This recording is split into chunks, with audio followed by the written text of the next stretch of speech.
شعری اصناف تعارف اور تفہیم کورس کوڈ نمبر 307۔ آج ہمارے لیکچر میں حکیم الامت علامہ محمد اقبال کی شعری خصوصیات اور ان کی 2 غزلیں سلیبس میں شامل ہیں۔ میرا پہلا لیکچر حکیم الامت علامہ محمد اقبال کی شاعرانہ خصوصیات پر ہوگا اور دوسرا لیکچر ان کی دونوں غزلوں کی تشریح پر ہوگا۔ حکیم الامت علامہ محمد اقبال، ان کی تاریخ پیدائش ہے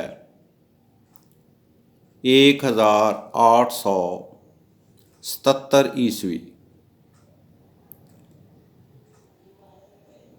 علامہ محمد اقبال سیالکوٹ میں پیدا ہوئے۔ وہ کشمیری برہمنوں کے خاندان سے تعلق رکھتے تھے۔ آپ کے والد کا نام شیخ نور محمد تھا، جو انتہائی عابد و زاہد اور صاحب دل بزرگ تھے۔ آپ کی والدہ بھی انتہائی دیندار خاتون تھیں۔ اقبال کی ابتدائی تعلیم ایک مکتب میں ہوئی، پھر آپ مشن ہائی اسکول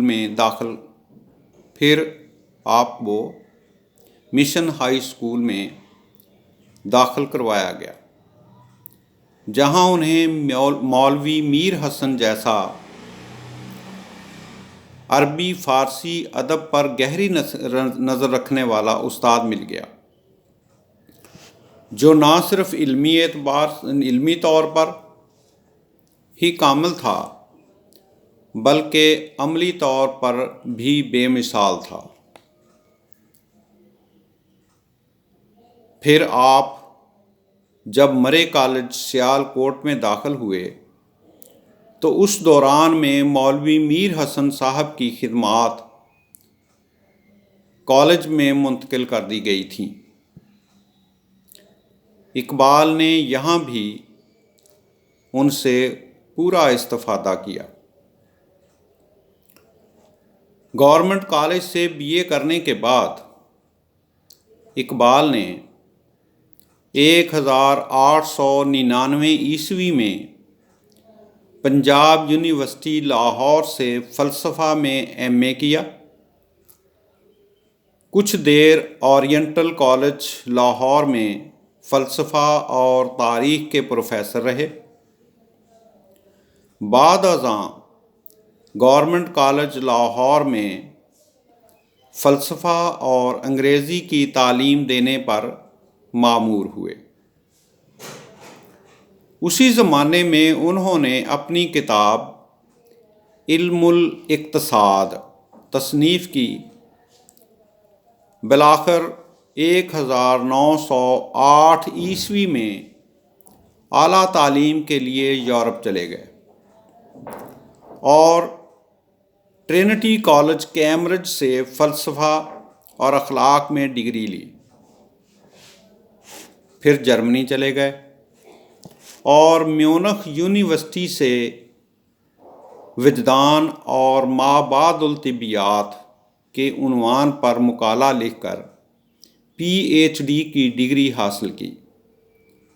اسی دوران میں آپ نے لندن سے بیرسٹری کا امتحان بھی پاس کیا اور کچھ دیر کے لیے لندن یونیورسٹی میں پروفیسر آرنلڈ، یعنی جو ان کے استاد بھی تھے، کے قائم مقام کی حیثیت سے عربی کی تعلیم دی۔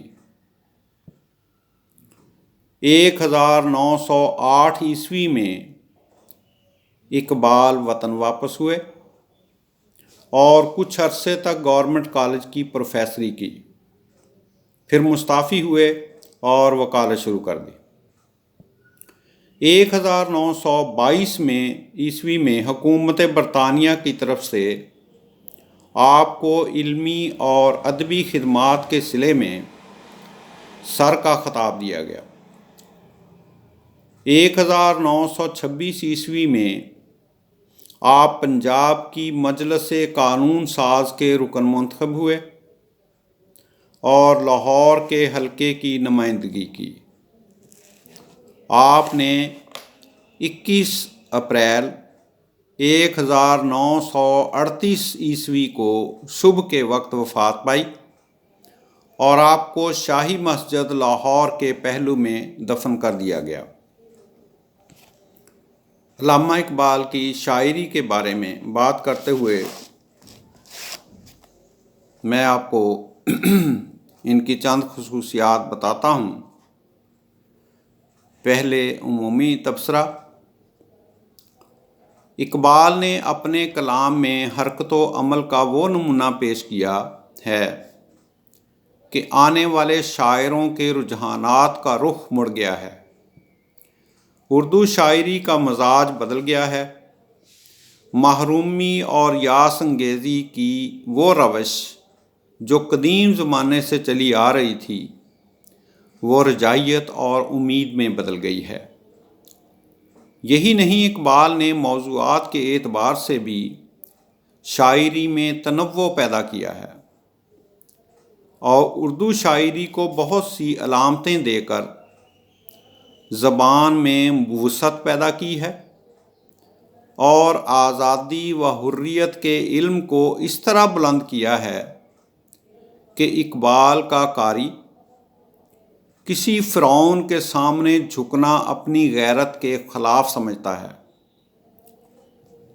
اقبال ایک عہد آفرین شاعر ہیں۔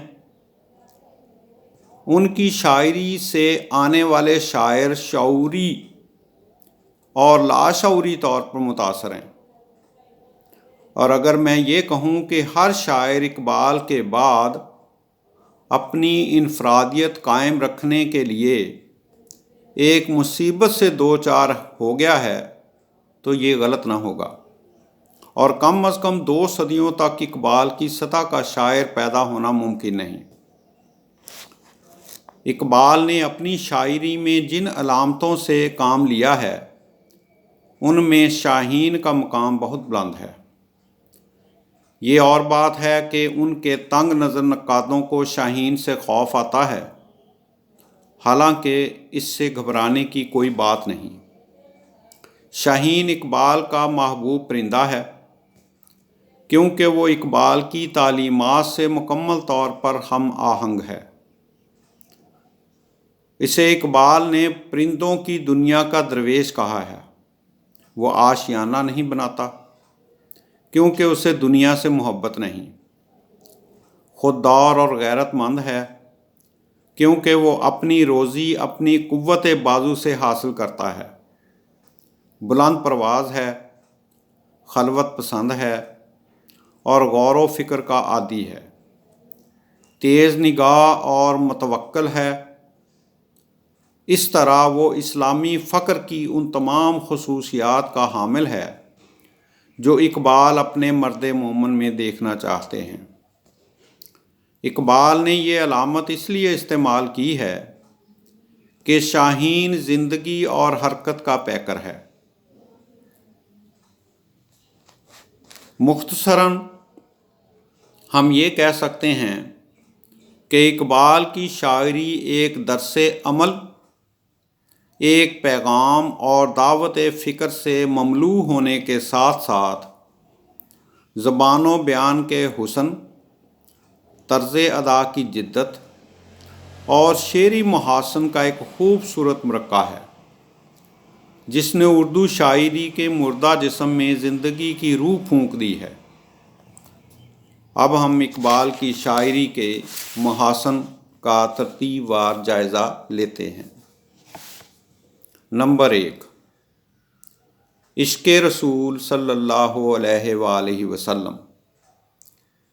اقبال کی شاعری اور سوچ کا محور حضور کی ذات اور اسوہ ہے، اور ان کے فکر و نظر کے زاویے حضور کی محبت سے تپش، سوز اور نکھار حاصل کرتے ہیں۔ وہ باقاعدہ نعت گو نہیں، مگر حضور کے پہم ذکر نے ان کے کلام کو سراپا نعت بنا دیا ہے۔ شعر ہے: قوت عشق سے ہر پست کو بالا کر دے، دہر میں اسم محمد سے اجالا کر دے۔ نمبر 2، مقصدیت۔ اقبال ایک فطری شاعر تھے۔ انہوں نے اپنی شاعرانہ صلاحیتوں کو زلف و رخسار کی تعریف میں ضائع نہیں کیا، بلکہ اپنے ہر شعر میں اسلام، امید اور جذبہ و عشق کا پیغام رکھ دیا۔ نتیجہ معلوم کہ ان کی شاعری نے غافل مسلمانوں کو جھنجھوڑا اور آزادی کی نعمتوں کا احساس دلایا۔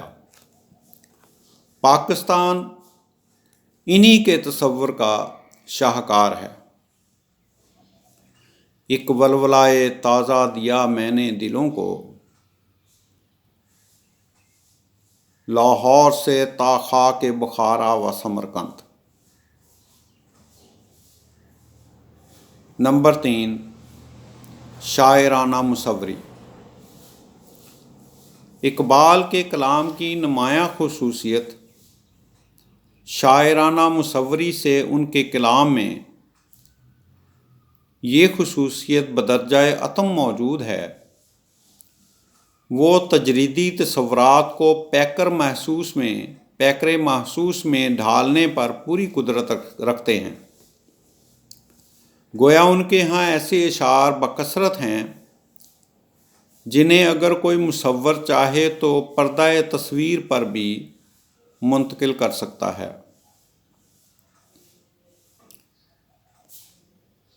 صف باندھے دونوں جانب، بوٹے ہرے ہرے ہوں، ندی کا صاف پانی تصویر لے رہا ہو دل فریب ایسا کوہسار کا نظارہ، پانی بھی موج بن کر اٹھ اٹھ کے دیکھتا ہو، پانی کو چھو رہی ہو جھک جھک کے گل کی ٹہنی، جیسے حسین کوئی آئینہ دیکھتا ہو۔ نمبر 4، ندرت تشبیہات۔ تشبیہ کو کلام کا زیور کہا جاتا ہے۔ اقبال انوکھی اور جدید تشبیہوں سے اپنے کلام کے حسن اور عمدگی کو دوبالا کرنے کا فن پوری طرح جانتے ہیں۔ یوں تو ان کے کلام میں تشبیہات ہر جگہ اپنا اثر دکھاتی ہیں، مگر جو کیفیت ان کی نظم جگنوں میں پیدا ہو جاتی ہے وہ ان کے فنی کمال کا منہ بولتا ثبوت ہے۔ جگنوں کی روشنی ہے کاشانہ چمن میں، یا شمع جل رہی ہے پھولوں کی انجمن میں، آیا ہے آسماں سے اڑ کر کوئی ستارہ، یا جان پڑ گئی ہے مہتاب کی کرن میں۔ نمبر 5، اثر آفرینی۔ اقبال کا کلام اپنے حسن اور موسیقیت کی بنا پر صرف اثر آفریں ہی نہیں بلکہ وجد آفریں بھی ہے۔ ان کے الفاظ اور مصرے سر اور تال کا کام دیتے ہیں، جن کے ہر زیر و بم پر روح رقصاں نظر آتی ہے۔ وہی میری کم نصیبی وہ تیری بے نیازی، میرے کام کچھ نہ آیا یہ کمال نئے نوازی۔